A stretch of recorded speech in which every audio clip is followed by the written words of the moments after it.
தன்மானம் என்கிற ஒன்றை இறுக பற்றி கொண்டிருக்கிற உலக தமிழர்களுக்கு அன்பு வணக்கம். நான் உங்க தமிழ் பேச்சு எங்கள் மூச்சு ராகவேந்திரன். இன்றைய நாள்ல கல்வி வள்ளல் அழகப்பரை பற்றி சிந்திக்க இருக்கிறோம். அப்படி என்ன பெரிய அரும்பணியை அள்ளல் அழகப்பர் ஆற்றி இருக்கிறார்னா, ஒரு மனிதர் தன்னை சந்திக்க வருகிறவர்களுக்கு தன்னால் முடிந்ததை கொடுப்பதை நாம கேள்விப்பட்டிருக்கிறோம். ஆனா தன்னால் முடியாததையும் கொடுக்கிற ஒரு வல்லமை வள்ளல் அழகப்பருக்கு மட்டும்தாங்க இருந்திருக்கு. ஒரு முறை பெண்களுக்கான ஒரு கல்லூரியை கட்ட வேண்டும் என்று ஆசைப்பட்டு அழகப்பரிடத்துல உதவி கேட்டு வர்றாங்க. பெரிய அளவுல பொருளாதார பின்னணியில் பணக்காரராக அழகப்பர் இருந்தாலும் கூட அந்த வள்ளல் தன்மை அப்படிங்கிறத சுட்டுவதற்கான நிகழ்வு அப்பதாங்க நடக்குது.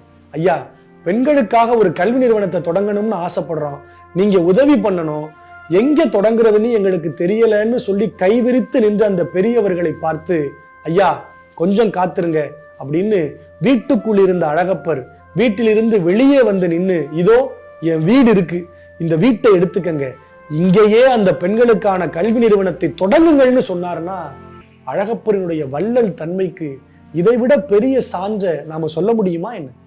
ஒரு முறை சென்னையில் இருந்து காரைக்குடியை நோக்கி வந்து கொண்டிருந்த போது புதுக்கோட்டையிலிருந்து 6 கல் தொலைவில் இருக்கிற ஆறாங்கல் அப்படிங்கிற இடத்துல ஒரு ரயில்வே நிறுத்தம் இருக்கு.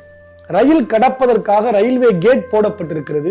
ஒரு பெரிய பிளைமோத் கார்ல வள்ளல் அழகப்பர், பெரும் பணக்காரர், பிளைமோத் கார்ல ரயில் கடப்பதற்காக காத்திருக்கிற அந்த ரயில்வே கேட்ல இன்றைக்கும் ஏராளமானவர்கள் எப்படி வெள்ளரி பிஞ்சுகளை, முந்திரி கொட்டைகளை, முந்திரி பழங்களை அந்த ரயில் நிறுத்தத்துல விற்பனை செய்யறாங்களோ, அது மாதிரி அன்றைக்கும் ஒரு வயதான பாட்டி வெள்ளரி பிஞ்சுகளை விற்பனை செய்து கொண்டு வர்றார்.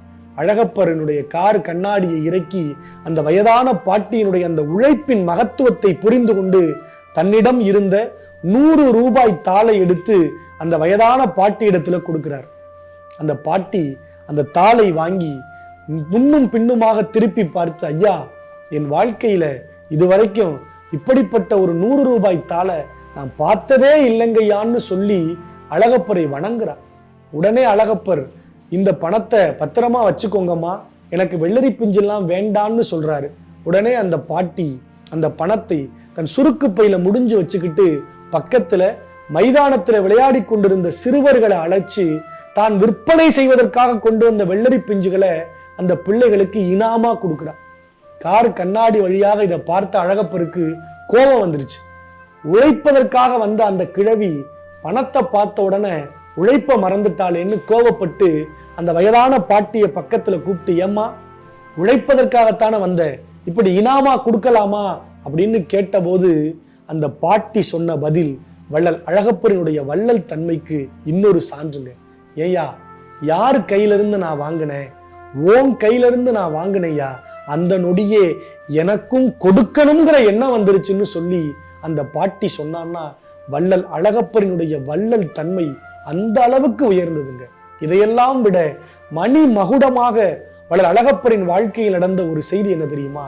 ஒரு கல்லூரியில ஒரு மாணவன் மாமரத்தின் மீது கல் வீசுகிறான். கல் வீசுறது எதுக்காகங்க? அழகான மாம்பழங்களை, சுவையான மாம்பழங்களை ருசித்து சாப்பிடுவதற்காக. ஆனால் கல்வீசி அந்த மாணவன் கல்லூரி காவலாளி இடத்துல மாட்டிக்கிறான். அந்த கல்லூரி காவலாளி அந்த மாணவனை கல்லூரி தலைவராக இருந்த நம் வள்ளல் அழகப்பரிடத்துல கொண்டு வந்து நிறுத்துறார்.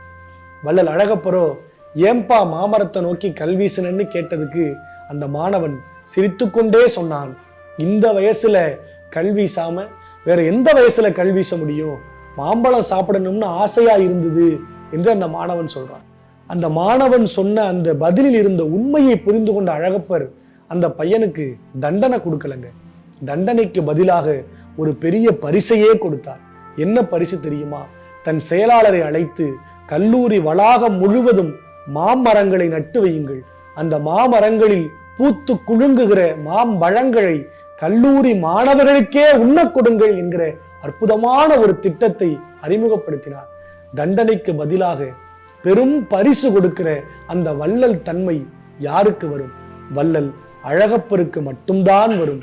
தொடர்ந்து கல்விக்குடியாக காரைக்குடியை மாற்றி இருக்கிற வள்ளல் அழகப்பரின் பெயரில் இன்றைக்கும் காரைக்குடி கல்விக்குடியாகவே திகழ்கிறது. இன்றைக்கு காரைக்குடியை சுற்றி இருக்கிற பல மாவட்டத்தை சார்ந்த எளிய குடும்ப பின்னணியிலிருந்து வந்தவர்கள் பச்சை மையில் கையெழுத்து போடுகிற அரசு அதிகாரிகளாக மாறியிருக்கிறார்கள் என்றால் அது வள்ளல் அழகப்பர் வழங்கிய கல்வி பிச்சைதான் காரணம் என்பதை நம்மால் மறுக்க முடியாது.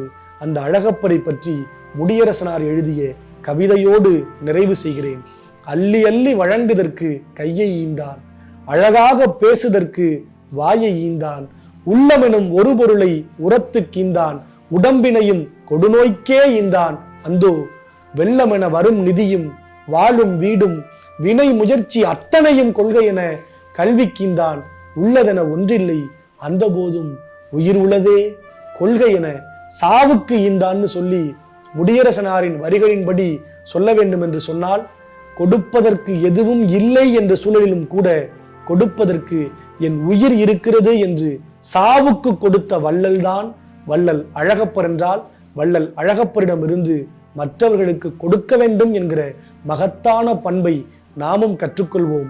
இது மாதிரியான நல்ல பயனுள்ள தகவல்களை, தமிழர் நலன் சார்ந்த விடயங்களை தொடர்ந்து நீங்க பார்க்கணும்னா தமிழ் பேச்சு ராகவேந்திரன் என்கிற இந்த வலைதளத்தை தொடர்ந்து பின்பற்றுங்க.